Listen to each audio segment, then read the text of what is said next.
Two controversial new laws passed the German parliament today, laws that have exposed cracks between the country's older and younger generations.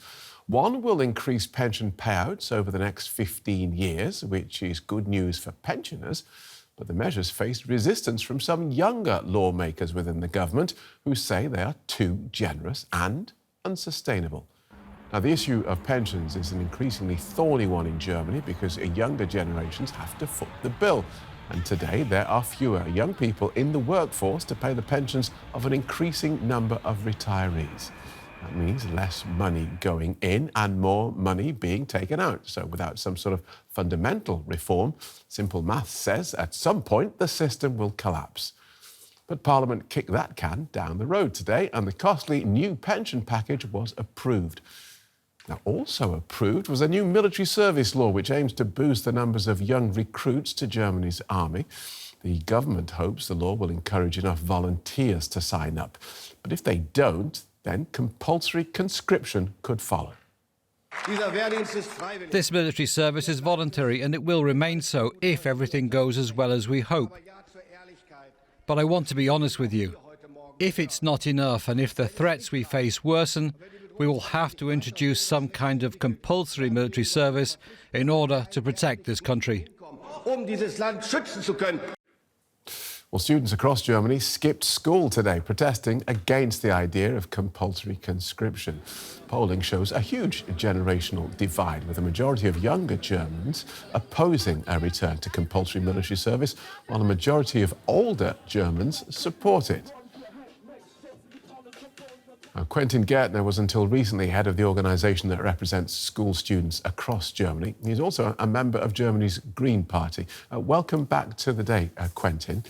Why do you think there were these demonstrations against this new law, given that Parliament is talking at this stage about voluntary military service? I think many people are feeling left out from the government, because they feel that this government isn't caring about them. The decisions that are being made are made in favor of an elderly generation, and those sacrifices that we are asked to make in our life choices, for example, going to the military service instead of starting with whatever I want to start at the beginning of my life. This is something that this government is not really how to put that. This government doesn't really understand what they're asking for, and they're not, on the other hand side, are presenting a lot of offers to young people. So they're demanding, but they're forgetting that they have to present us policies that are also in favor of young people. So you could invest in education, you could strengthen mental health of young people, but you're not doing it while still you're demanding young people to do military service. Well, not quite demanding, are they? Not quite demanding, given that initially this would be voluntary. Of course, and me, myself, I'm 100% convinced that this is the correct way, that we have to take responsibility, and that we could also talk about duties. But a government that says, okay, if it won't be enough voluntarily, we will take compulsory measures. This is a government that also has like the threat always on their tongue. And this is something the young people are feeling. And I want to emphasize, I can understand that we're in a different situation with regard to the security situation of Germany. And I absolutely agree that we might have to start compulsory elements with regard to young people. But on the other hand side, this government needs to be ready to present a solution for young people as well. We want that education and mental health is strengthened. And we'll come to that, Quentin. So you think this is, personally, you think this is a good idea. Clearly, there's an argument, a discussion to be had out there. When you hear the question put to people who are opposed to this, when you hear the question put, why are you unwilling to fight for your country? What sort of arguments do you hear? What sort of arguments in favour of that do you hear? They tell me they're scared and it's too abstract to the concept of a country is too abstract for them to say, okay, I want to die for it or something. And I think the ties are not enough connected to democracy. So if I go out to the street and ask somebody, are you willing to defend democracy? A huge majority of people will say, yes, I am willing to defend democracy. But if we say, okay, we might have to contribute to the Bundeswehr in order to defend democracy, a lot of young people are saying, no, I don't want that, because the ties are not too good. So the logic behind it, that you're defending democracy, that is unseen, and this is an Right. issue. We have to present the Bundeswehr as an army that defends our democracy, and it's an army based on parliamentary debates. So Which there's it no is. reason to say, okay, this is some random army I'm fighting for. This is Right. fighting for democracy.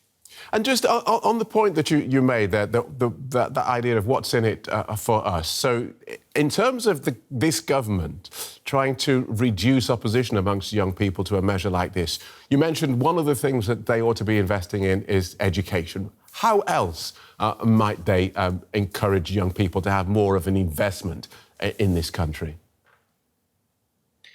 Well, they could also present to us good solutions with regard to the pensions, and this is something they failed today. So I want a government that looks into the future and says, okay, we are making today the reforms that are necessary to prevent the pension system from collapsing. But they didn't do it today. They said, okay, we're feeding our own voters, which are majority pensioners, and the reforms necessary, those are, this is something another government can do 4 years later or 8 years later, when things have already worsened a lot. Okay. So I would ask the government to look also to young people and say, okay, we're offering something. We're looking at what you do with regard to the pensions. Here's the thing, and forgive me for sounding patronising, but you're quite a switched-on guy. You do spend a lot of time in politics. Without wanting to sound like too much of an old man, when I was your age, pensions was one of the last things on my mind. Is that part of young people's conversation now? It is. So first of all, of course, I'm feeling flattered, but it's a matter of financial education, that young people understand the decisions that are being made today have huge consequences for the decades ahead. And this is a realization we already made with Fridays for Future 5 or 6 years ago, when back then already many young people protested and said, okay, the way the government is doing things currently is wrong. And they didn't say it's just wrong for today. They said the topics that they're dealing with today and the way they're handling the situation will make it so much harder for my generation in the broad future to make good policies and to have a good life, so that we have to protest today. So I think it's a sort of mindset switch in my generation, that we understand we have to fight today in order to change politics and the political prospect in the next decades ahead. And so what is the fear, do you think, amongst young people who consider this notion of the pensions system collapsing? What are you worried will happen, or perhaps indeed won't happen, at some stage in the future when it all falls over? So first of all, it's a huge burden from my generation, because what we can expect is that financially, of course, because the contributions to the pension fund are going to rise up. This is a cost we are going to feel in our everyday life as the ones who are starting into the labor market.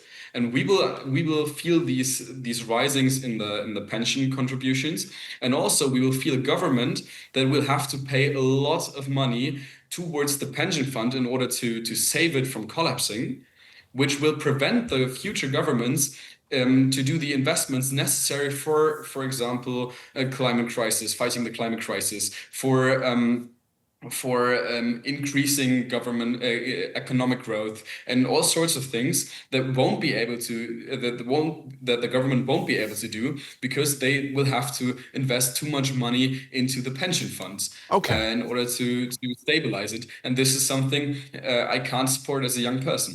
Let me see if we can squeeze in another couple of topics. By many measures, Germany's Generation Z has it good, with a better standard of living than previous generations. Now, is that how it feels? Well, of course, we are experiencing the times that are the most prosperous in mankind, probably. But it's not a matter of who grew up more prosperous. It's a matter of is this prosperity safe for the futures? Did we take measures today to make sure that the big prosperity I grew up in will be there in the next decades? And I personally think we haven't answered this question correctly, because currently we're not doing what will ensure that we're a prosperous country in the future. Currently, we're just doing what helps easing the symptoms for the next 2 or 3 years until the next election is there. And so when we look at the figures of who's voting and who people are voting for, it's interesting to see, and you were talking about how mainstream politicians are largely ignoring the concerns of young people. It's interesting to see this year that the largest share of the youth vote went to two non-mainstream parties, the Left Party and the far-right AfD. What do you think that tells us? Well, that tells us that many young people are feeling unseen. I want to make one thing pretty clear.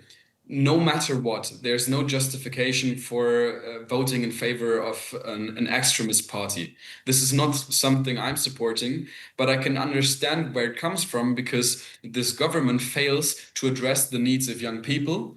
And if wherever the politics don't address the feelings of a certain amount of people, then these people will turn their back on the government and vote for other parties. And this is a huge threat for democracy when the youngest are going towards the political edges, which is just not good. And we have to prevent that there's a big amount of young people turning their back to our system, to our values that are very important in this country, and are going to, for example, the right-wing anti-democratic AfD. OK, so, but at least they are working within the system. There's a lot of talk, not just in Germany, but around the world, of a sort of coming generation war, whether that be in political terms, in financial terms, or perhaps in physical terms. Do you give much credence to that? Do you think that there is a generation war brewing in Germany? And if so, how do you think it will manifest itself? Indeed, there is a generational conflict just with regard to the distribution. But this generational conflict is not been brought up by me arguing against my grandparents or my grandparents arguing against me.